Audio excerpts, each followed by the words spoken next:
Shri Jacob ജോർജിനോടാണ് നേരത്തെ K Muraleedharan, Adoor Prakash, അതുപോലെ സണ്ണി ജോസഫ് ഒക്കെ സംസാരിച്ചത് കണ്ടു. അതുപോലെ അൻവറിനെ കൊണ്ടുവരുന്ന കാര്യത്തിൽ വി ഡി സതീശൻ തുടക്കത്തിൽ ഞാൻ പറഞ്ഞതുപോലെ അടച്ച വാതിൽ ഒന്നുകൂടി കുറ്റിയിട്ടുറപ്പിച്ചിട്ടുണ്ട് ആ ചാനൽ ഇൻ്റർവ്യൂവിൽ.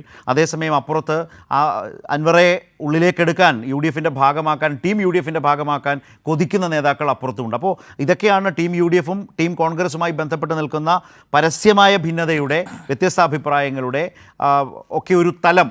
അതേക്കുറിച്ച് താങ്കളുടെ ഒരു കമൻറ്റ് കൂടി എടുക്കാം, നമുക്ക് സമയം. ഞാൻ ഒരു കാര്യമേ പറയുന്നുള്ളൂ ശരത്തെ. അതായത് ഇപ്പം വി ഡി സതീശൻ എൻ്റെ നേട്ടങ്ങളെല്ലാം കാണിക്കാൻ വേണ്ടി ഏതെങ്കിലും ഒരു പത്രക്കാരനെ വിളിച്ചിട്ട്, ഏതെങ്കിലും ഒരു മാധ്യമപ്രവർത്തകനെ വിളിച്ചിട്ട് ക്യാപ്റ്റൻ എന്നൊന്നും കൊടുക്കണേ എന്നൊന്നും പറയില്ല. കേരളത്തിലെ ഒരു നേതാവ് അങ്ങനെ പറയുകയില്ല.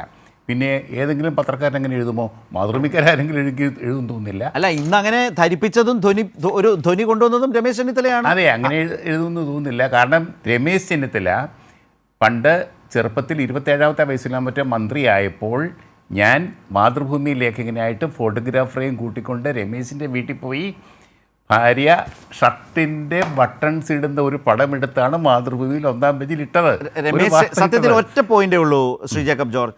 രമേശ് ചെന്നിത്തല ഇന്ന് ഈ പരാമർശം നടത്തിയതിലൂടെ വി ഡി സതീശനെ സംശയത്തിൻ്റെ നിഴലിൽ നിർത്തിയോ? തീർച്ചയായിട്ടും അത് വേണ്ടായിരുന്നു, അത് ഒഴിവാക്കാമായിരുന്നു. കാരണം കോൺഗ്രസ് നിർണായകമായ ഒരു പരീക്ഷണത്തിലേക്ക് കടക്കുമ്പോൾ ഈ വർഷം പ്രധാനപ്പെട്ടതാണ് കോൺഗ്രസിന്, യു ഡി എഫിന്. ശ്രീകുമാർ, ഒരു ഭരണ തുടർച്ച വരും എന്ന് ഭരണപക്ഷം കണക്കാക്കുമ്പോൾ കോൺഗ്രസിന് പ്രധാനം തന്നെയാണ്. ശ്രീകുമാർ, ഒറ്റ വാക്യത്തിൽ സമയം തീരുന്നുകൊണ്ടാണ്. ലാലിനും അത്ര തന്നെ.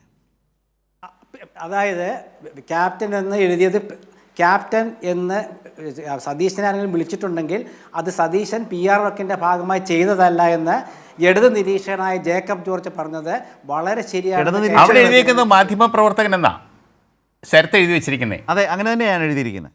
നമ്മൾ ഒന്നിച്ച് നടത്തിയ കേട്ടോ പത്രപ്രവർത്തനം. ചിരിയിൽ ഒതുക്കിയൻ ശ്രീകുമാർ. ആയിക്കോട്ടെ, മാധ്യമപ്രവർത്തകൻ ആയിക്കോട്ടെ, അങ്ങനെ പറ. ലാൽ, രമേശ് ചെന്നിത്തല വി ഡി സതീശനെ ഇന്ന് സംശയത്തിൻ്റെ നിഴലിൽ നിർത്തിയോ? അല്ല, സംശയം എന്താ?